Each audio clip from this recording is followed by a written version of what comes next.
अगला लगभग 1.5 महीने का समय हमारे लिए बहुत महत्वपूर्ण होगा। इसमें 9 या 10 को जो भी मुस्लिम धर्मगुरु घोषित करेंगे उस दिन उनकी बकरीद का कार्यक्रम संपन्न होगा पूरे प्रदेश के अंदर, और 14 जुलाई से लेकर के लगभग श्रावण पूर्णिमा तक यह पड़ेगा। 12 अगस्त को रक्षाबंधन का पर्व भी पड़ेगा। प्रत्येक सोमवार के साथ साथ जिस दिन महाशिवरात्रि का आयोजन होगा उस दिन सभी देवालयों में भी भीड़ भाड़ होगी। 31 जुलाई से लेकर 12 अगस्त तक अयोध्या का सावन मेला भी है। 2 अगस्त को नाग पंचमी का भी पर्व पड़ेगा और 31 जुलाई से 9 अगस्त के बीच में मुहर्रम भी है। देखिए, सभी आयोजन एक दूसरे के साथ जुड़े हुए हैं। मुहर्रम के दौरान तृतीय सोमवार 1 अगस्त को पड़ेगा, चतुर्थ सोमवार 8 अगस्त को पड़ेगा। रक्षाबंधन का आयोजन भी इस दौरान है और श्रावण पूर्णिमा 12 अगस्त को पड़ेगी। ये नागपंचमी, रक्षाबंधन और जो 2 सोमवार भी इस दौरान पड़ेंगे। इस दिशा से इसकी कार्य योजना बनाने के लिए जो हम लोगों ने धर्मगुरुओं के साथ संवाद बनाने की कार्रवाई को विभिन्न अवसरों पर अपनाया है, उसको हम पहले से ही तैयारी कर लें और बहुत सारे जनपदों ने इस पर अपना कार्य प्रारंभ भी किया है। और मुझे लगता है कि हमें इसको एक निरंतरता देनी चाहिए। संवाद बनाने में कोई भी किसी भी प्रकार की कोई समस्या नहीं होनी चाहिए। ये निचले स्तर पर कहीं पर थाना स्तर पर पीस कमेटी की मीटिंगों के माध्यम से और थानाध्यक्षों के और अन्य जो हमारे इंस्पेक्टर, सब इंस्पेक्टर हैं, इनके माध्यम से भी कुछ धर्मगुरुओं के साथ, पुजारियों के साथ या अन्य जो मौलवी हैं उन सब के साथ हम लोगों को संवाद बनाने में कोई भी संकोच नहीं होना चाहिए। समाज के जो मानिंद हैं, अलग अलग तबके के, उन लोगों के साथ भी संवाद बनाने में हमें किसी भी प्रकार का कोई संकोच नहीं होना चाहिए। दूसरा, उससे ऊपर भी जो हमारा सर्किल है या ज्वाइंट मजिस्ट्रेट हैं उनके माध्यम से भी, या जो उप जिलाधिकारीगण हैं, ये लोग भी संवाद बनाएं, अच्छा होगा। अलग अलग धर्मगुरुओं के साथ, समाज के मानिंदों के साथ में, जिनकी समाज में अपनी एक पकड़ होती है, जनप्रतिनिधियों के साथ संवाद बनाना, उनकी गतिविधियों पर भी निगाह रखना, नजर रखना। ऐसे ही जो एडिशनल एसपी और एडीएम स्तर के अधिकारी हैं, वे लोग भी अपने इस कार्यक्रम को करें और जनपद स्तर पर जिलाधिकारी और पुलिस अधीक्षकों को भी संवाद के इस कार्यक्रम को आगे बढ़ाना होगा। यह सुनिश्चित करें, क्योंकि ये सारे कार्यक्रम पड़ेंगे और 15 अगस्त को स्वतंत्रता दिवस का कार्यक्रम भी होगा, जो बात चूँकि अमृत महोत्सव है आज़ादी का, तो इस अवसर पर कुछ विशेष आयोजन होंगे। उन आयोजनों के साथ पूरा प्रदेश जुड़ेगा। तो जितने भी ऐसे तत्व हैं जो एंटी सोशल हैं, एंटी नेशनल हैं, वे कुछ न कुछ गड़बड़ी करने का प्रयास करेंगे, माहौल को खराब करने का प्रयास करेंगे। इसलिए सतर्कता और सावधानी, इसके लिए संवाद हमारा महत्वपूर्ण है और संवाद के माध्यम से इसके समाधान का रास्ता निकालना, इसकी समीक्षा रेंज स्तर पर, कमिश्नरी स्तर पर, जोन स्तर पर निरंतर होती रहे। पर्व और त्योहार कोई भी हो, शासन की जिम्मेदारी बनती है वहां पर सुविधा देना और सुरक्षा का बेहतर माहौल देना। कोई भी पर्व और त्योहार हो, परंपरागत तरीके से हो, परंपरा से हटकर कुछ भी हम न होने दें। आयोजकों के नाम नोट करें, आयोजकों से हम लोग एप्लीकेशन जरूर लें और उनसे सुनिश्चित जरूर कराएं हमने गृह विभाग को भी मैंने एक परफॉर्मा उपलब्ध करवाया था कि उसे हर एक जनपद में उपलब्ध कराएं और उसी के माध्यम से अनुमति भी सुनिश्चित कराएं। शर्तें जोड़िए उसमें कि वह कहीं भी शांति को भंग करने वाली व्यवस्था, कोई भी ऐसा बयान नहीं देंगे, कोई भी ऐसा कार्य नहीं करेंगे जिससे शांति व्यवस्था भंग होती हो, या किसी जाति, मत, मजहब, वर्ग, संप्रदाय या किसी भी अन्य उसकी भावनाएं आहत होती हैं, कोई भी इस प्रकार की बयानबाजी न हो। इस पर ध्यान देने के लिए हमें जहां व्यवस्था बनानी पड़ेगी वहीं साथ ही साथ हम इस बात को सुनिश्चित करेंगे बकरीद के लिए मुस्लिम धर्मगुरुओं के साथ और इस आयोजन के साथ जुड़े हुए जितने भी लोग होंगे उन सभी के साथ हमें संवाद बनाना होगा। कावड़ यात्रा के लिए भी हमें कावड़ संघों के साथ, कावड़ संघ हैं बने हुए हर एक जगह, उनसे भी संवाद बनाना पड़ेगा। अगर हम उसी स्तर पर संवाद बनाएंगे तो बाद में जब ये भीड़ इकट्ठी होती है तो उस समय समस्या नहीं खड़ी होती है, तब ये कार्यक्रम एक रूटीन का हिस्सा बन जाता है, फिर उसमें कोई समस्या पैदा नहीं होती है। इसलिए उन सभी चीजों को हमें पहले से ही एक संवाद बनाकर करना होगा। मुहर्रम के अवसर पर भी मुहर्रम से जुड़े हुए जो अलग अलग ताजिया लेकर के जाते हैं उनके साथ पहले से संवाद होना चाहिए। कहीं भी कावड़ यात्रियों का और मुहर्रम के जुलूस आपस में टकराने की नौबत ना आने पाए, इसके लिए पहले से रूट तैयार कर लेना, पहले से सुनिश्चित करना कि किसी की भावनाएं आहत भी न हो और दोनों कार्यक्रम संपन्न हो जाएं, परंपरा का उल्लंघन भी कहीं न हो, इस बात को सुनिश्चित करेंगे और इस पर हम लोग पहले से ही ध्यान देंगे जिससे कहीं भी कोई बात न हो। दूसरा, नगर विकास के द्वारा और पंचायती राज विभाग के द्वारा स्वच्छता को, सैनिटाइजेशन को जहां प्राथमिकता के आधार पर आगे बढ़ाना होगा, वैसे भी संचारी रोग नियंत्रण का एक कार्यक्रम 1 जुलाई से चल रहा है। स्वच्छता, सैनिटाइजेशन उसका प्रमुख पार्ट है। इसको हम विशेष रूप से एक अभियान के रूप में लें। बकरीद के दिन कुर्बानी जहां होगी वह सार्वजनिक स्थल नहीं होगा, जो निर्धारित स्थल और पहले से चली आ रही वहीं पर होगा। हम सुनिश्चित करें कि यह स्थान कोई सड़क, कोई चौराहा या कोई ऐसा सार्वजनिक पार्क या कोई ऐसा स्थल न हो जहां को लेकर के अनावश्यक विवाद हो। और कुर्बानी के बाद जो भी वहां पर सॉलिड वेस्ट पड़ा हो उन सबको निस्तारण करने की भी व्यवस्था की जानी चाहिए, चाहे वह आयोजक करें, चाहे वह नगर निकाय या पंचायती राज विभाग से जुड़े हुए लोग करें। इस व्यवस्था को पहले से सुनिश्चित होना चाहिए कि कुर्बानी के तत्काल बाद उसकी सफाई की व्यवस्था भी हो जाए जिससे गंदगी न होने पाए। और वह जो सॉलिड वेस्ट आप डालेंगे वह एक ऐसी जगह रखना चाहिए जहां बस्ती से दूर हो, नहीं तो बहुत तेज बदबू करेगा। उसके बाद तमाम प्रकार की बीमारियां और अन्य संक्रामक बीमारियां वहां पर होने के खतरे होते हैं। इन चीजों को सुनिश्चित करेंगे। उसको पानी में बहाएंगे भी नहीं, ये भी सुनिश्चित करेंगे। जल जमाव न हो कहीं भी नगरीय क्षेत्र में, चाहे वह बकरीद से जुड़े हुए आयोजन हो, कावड़ यात्रा से जुड़े हुए हो, नाग पंचमी के कार्यक्रम हो, या फिर श्रावण पूर्णिमा के या सावन जो मेला लगता है अयोध्या में, कहीं भी जल जमाव न हो, इस बात को भी हमें ध्यान में रखना होगा। शुद्ध पेयजल की आपूर्ति के लिए भी विशेष व्यवस्था देखनी पड़ेगी। हम लोग लगातार देख रहे हैं, लगातार न्यूज़पेपर में, अन्य जगहों पर हम लोग इस बात को देखते हैं कि शुद्ध पेयजल की आपूर्ति नहीं हो रही है। हो सकता है बरसात के कारण कहीं कोई समस्या आ रही हो, वहां पर हम लोगों में एक अवेयरनेस तो पैदा कर ही सकते हैं कि अगर पानी इस प्रकार का है तो वह पानी को गर्म करके छानने के बाद तब उसका सेवन करें। हम उनको उनके भरोसे न छोड़ें। बच्चे बीमार हो सकते हैं, कोई अन्य समस्या खड़ी हो सकती है, उस पर हम ध्यान दें। स्ट्रीट लाइट की व्यवस्था, बरसात के समय में वैसे भी इसके बारे में हमें अलर्ट रहना पड़ेगा।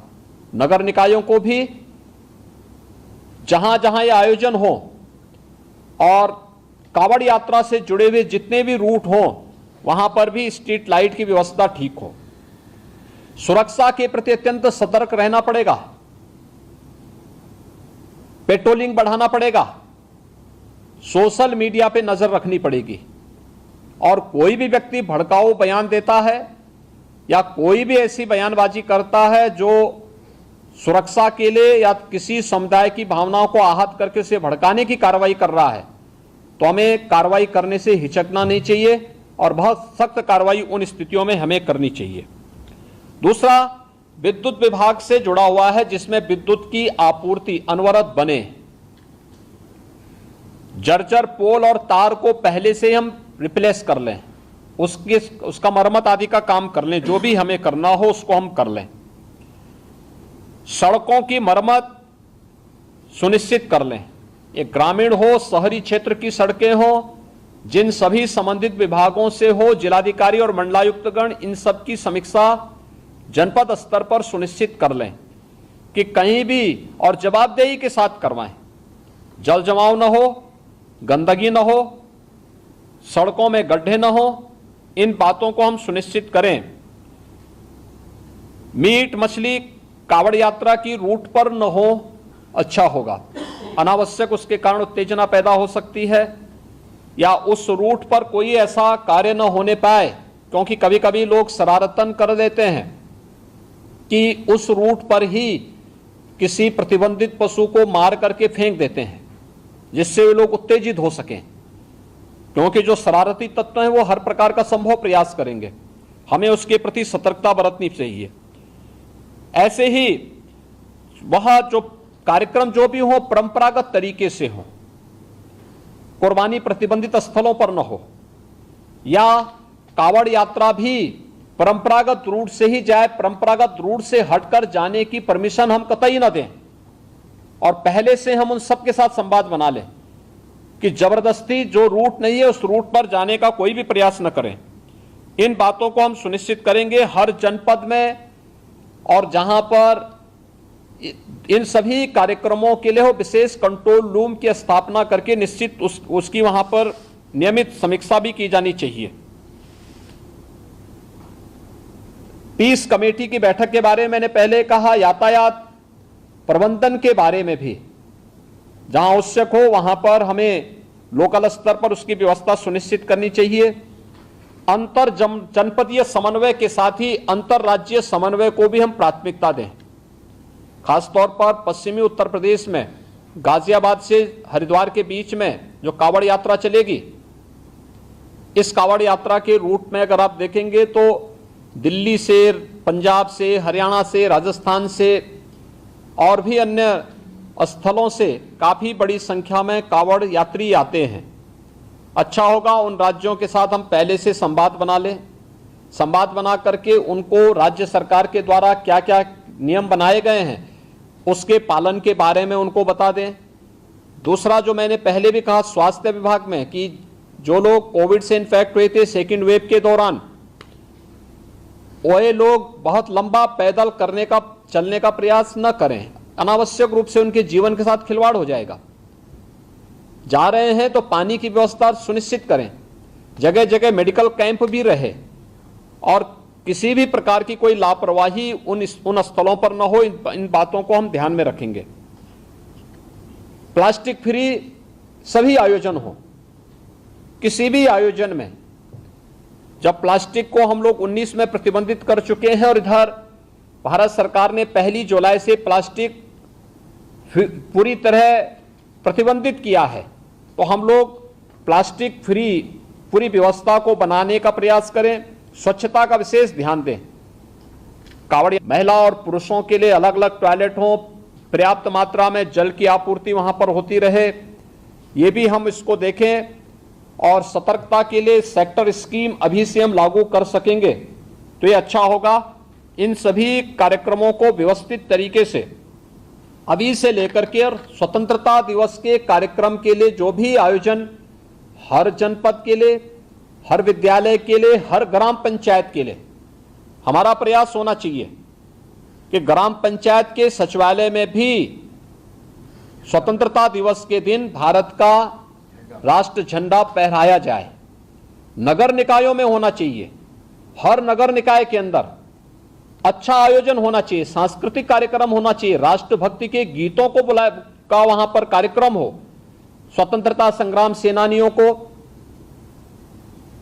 दूसरा, शहीद परिवारों के लोगों को, रिटायर्ड जो आर्मी से जुड़े हुए जितने भी रिटायर्ड पर्सन हैं इन सबको बुला करके उनका सम्मान हो। शहीद परिवारों को, शहीद परिवार सेना से जुड़े हो सकते हैं, पैरामिलिट्री से जुड़े हो सकते हैं, पुलिस से जुड़े हो सकते हैं, आखिर उन्होंने भी तो सुरक्षा में योगदान दिया है। उन लोगों के सम्मान का कार्यक्रम होना चाहिए, हर एक जगह होना चाहिए। स्थानीय स्तर पर हो सकता है आजादी की लड़ाई के दौरान बहुत सारे ऐसे योद्धा रहे होंगे जो इतिहास के पन्नों में गुम हो गए होंगे, अज्ञात होंगे, लेकिन लोकल स्तर पर उनका गायन होता है। लोकल स्तर पर लोग लोक कथा के माध्यम से, लोक परंपरा के माध्यम से उनका श्रवण करते हैं। अच्छा होगा उन ग्राम पंचायतों में उनकी तस्वीर है तो उस तस्वीर के साथ हम वहां पे उन्हें इस अवसर पर श्रद्धांजलि देने का कार्य करें, उन्हें नमन करने का कार्य करें। तिरंगा हो, राष्ट्रगान, उन सभी गांवों में प्रयास हो कि ग्राम पंचायतें राष्ट्रगान उस अवसर पर वहां पर उसे आयोजित करें।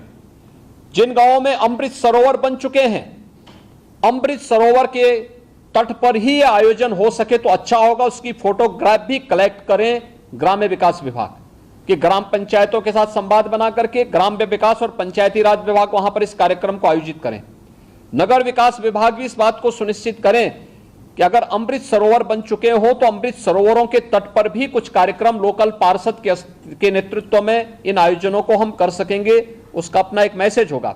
और समाज के हर तबके के मानिंदों को बुलाइए, जितने भी ऐसे सिविल सोसाइटी से जुड़े हुए नागरिक हैं उन लोगों को भी हमें इस आयोजन के साथ शामिल करना चाहिए और समाज के उन सभी लोगों को सम्मानित करना चाहिए जिनका योगदान राष्ट्रीय सुरक्षा के लिए या सुरक्षा बलों से लोग जुड़े हुए रहे हैं या कोई शहीद परिवार है, उन लोगों को हम लोगों को उस अवसर पर बुला करके सम्मानित करना चाहिए। इसकी एक विस्तृत कार्य योजना मुख्य सचिव के स्तर पर यहां पर राज्य स्तर से तैयार हो जाए और इसे भव्य रूप में आयोजित करने की व्यवस्था की जानी चाहिए। अच्छा होगा कि बेसिक शिक्षा परिषद और माध्यमिक शिक्षा परिषद के बच्चों को प्रभात फेरी निकाली जाए उस दौरान, स्वच्छता को लेकर के, जल संरक्षण को लेकर के, वृक्षारोपण को लेकर के, शहीदों के चित्रों को लेकर के प्रभात फेरी निकले और फिर वहां पर उस आयोजन को विद्यालय परिसर में सांस्कृतिक कार्यक्रम के साथ साथ राष्ट्रभक्ति के गीतों के साथ हम इन कार्यक्रमों को आगे बढ़ा सकें। आखिर देश की आजादी के अमृत महोत्सव कार्यक्रम का कोई मतलब तो होना चाहिए और उसे हम कैसे आगे बढ़ा सकते हैं, इस दिशा से हमें इन कार्यक्रमों के साथ जुड़ने की आवश्यकता है। आयोजन जो 10 से प्रारंभ होंगे, सेक्टर प्रणाली हम सख्ती के साथ लागू करें। 9 या 10 जुलाई से प्रारंभ होने हैं और 15 अगस्त तक चलेंगे। हम इन सभी कार्यक्रमों में पूरी सतर्कता बरतें। इस दौरान हमारा प्रयास होना चाहिए कि सभी सीनियर अधिकारी एक एक गतिविधि की मॉनिटरिंग करें, पेट्रोलिंग को बढ़ाएं। शरारती तत्व अपनी हरकतों से बाज नहीं आएंगे जब तक आप कठोरतापूर्वक उनके खिलाफ कार्रवाई नहीं करेंगे और हमें कार्रवाई करने में किसी भी शरारती तत्व के खिलाफ एंटी सोशल और एंटी नेशनल एलिमेंट कोई भी हो उसके खिलाफ कार्रवाई करने में कोई हिचक नहीं होनी चाहिए। किसी शरीफ व्यक्ति को अनावश्यक रूप से कोई भी व्यक्ति प्रताड़ित न करने पाए, इन चीजों को भी हमें ध्यान में रखना होगा। लेकिन जो लोग सुरक्षा के लिए खतरा बने हुए हैं उनके साथ किसी प्रकार का कोई रियायत बरतने की आवश्यकता भी नहीं है और इसलिए सेक्टर प्रणाली तत्काल लागू करते हुए बकरीद के कार्यक्रम को सभी मुस्लिम धर्मगुरुओं के साथ संवाद बना करके बेहतरीन तरीके से, शानदार तरीके से स्वच्छता के मानकों का ध्यान रखते हुए जो पहले से ही व्यवस्था बनाई गई है कि किसी सार्वजनिक स्थल पर कोई भी ऐसे कार्यक्रम हम नहीं होने देंगे जो अनावश्यक ट्रैफिक को जाम करता हो। जो परंपरागत रूप से कार्यक्रम चलते रहे हैं उन्हें छोड़ करके, खासतौर पर जैसे कावड़ यात्रा निकलेगी या मुहर्रम के जुलूस निकलेंगे, अगर वे परंपरागत रूप हैं, हमारा प्रयास होना चाहिए कावड़ यात्रा हो या फिर मुहर्रम के जुलूस, अस्त्र शस्त्र कोई लेकर नहीं जाएगा। पहले से हम सुनिश्चित करेंगे, हम संवाद बनाएं। त्रिशूल लेकर के भी कावड़ यात्रा में कोई जाता है तो पहले से उसको जानकारी देनी होगी, उस व्यवस्था के साथ बताइएगा। लेकिन कोई नंगी तलवार लेकर के जाएगा, इसकी अनुमति मत दीजिए। छुरा लेकर के जाएगा, इसकी अनुमति मत दीजिए। एयरगन लेके जाएगा, इसकी अनुमति मत दीजिए। अनावश्यक रूप से भावनाएं आहत न होने वाली कोई भी ऐसी हरकत प्रशासन के स्तर पर भी न हो और कावड़ संघ हो या मुहर्रम के जुलूस हो, अस्त्र शस्त्र का प्रदर्शन न हो, यह भी हम सुनिश्चित करेंगे, जिससे स्थानीय स्तर पर किसी भी प्रकार की कोई कानून व्यवस्था के साथ खिलवाड़ करने की स्थिति ना आने पाए। हर एक जुलूस जो भी निकले उसकी निगरानी होनी चाहिए, ड्रोन के माध्यम से, सीसीटीवी कैमरे के माध्यम से, वीडियोग्राफी के माध्यम से हमें करने में कोई संकोच नहीं करना चाहिए। कावड़ यात्रा की जो निगरानी हेलीकॉप्टर के माध्यम से होती है वह पूर्व की भांति उसी प्रकार से इस वर्ष भी होगी। हमें उसकी समीक्षा भी करनी चाहिए और जब भी उसकी आवश्यकता पड़ती है तो उसके अनुसार हम शासन से उसकी परमिशन लेकर के, शासन से उसकी व्यवस्था लेकर के वह भी सुनिश्चित करेंगे। डीजे एक निश्चित वॉल्यूम में ही बजना चाहिए और संवाद बना करके हम इस बात को सुनिश्चित करेंगे, हम प्रतिबंधित नहीं करेंगे, लेकिन उसको संवाद बना करके एक निश्चित वॉल्यूम में बजाने की परमिशन देंगे और उसमें केवल अगर कावड़ यात्री हैं तो कावड़ यात्री इस बात को सुनिश्चित करेंगे कि वे उसमें केवल भगवान शिव से जुड़े हुए भजन ही बजाएंगे, कोई ऐसा फिल्मी गाना नहीं बजाएंगे जिसके कारण अनावश्यक रूप से माहौल खराब होता हो और धार्मिक भावनाएं एक सामान्य भक्त की आहत होती हो। यह भी हमें कावड़ यात्रियों से पहले से ही संवाद बना करके उनसे आग्रह करना चाहिए। ऐसे ही मुहर्रम के जुलूस में भी वे लोग डीजे बजाएंगे, हम सुनिश्चित करें उसकी वॉल्यूम को कंट्रोल करें, अनावश्यक रूप से ढोल और ताशा बजा करके शोरगुल उतना न बचाएं जो कान फोड़ू हो जाए, और कान फोड़ू व्यवस्था को हमें रोकना पड़ेगा, हर हाल में रोकना पड़ेगा। अस्त्र शस्त्र का अनावश्यक प्रदर्शन नहीं करेगा कोई, और हर एक जितने भी ऐसे लोग होंगे जो जुलूस का नेतृत्व करेंगे उनसे लिखित एफिडेविट भी आप लोग ले लेंगे स्थानीय स्तर पर पहले से व्यवस्था बना करके, तो पर्व और त्योहार में कोई खलल डालने का प्रयास नहीं करेगा, उसके नाम पर शांति भंग करने का दुस्साहस भी कोई नहीं करेगा। आज की ये वीडियो कॉन्फ्रेंसिंग इसीलिए महत्वपूर्ण थी और मैं चाहूंगा कि शासन स्तर पर यहां पर सभी संबंधित विभाग इस बात को सुनिश्चित कर लेंगे कि जो व्यवस्था उनके जिम्मे है वे अपने अपने विभागों की भी समीक्षा कर लें, कोऑर्डिनेशन के माध्यम से प्रभावी ढंग से इसको लागू करने की तैयारी भी करेंगे और कहीं भी कानून व्यवस्था की कोई समस्या न होने पाए, पर्व और त्योहारों को शांतिपूर्ण और सौहार्दपूर्ण तरीके से हम संपन्न कर सकें, यह हर स्तर पर हमारी पूरी तैयारी होनी चाहिए। यही मुझे इस अवसर पर आप सबको कहना था। बहुत बहुत धन्यवाद।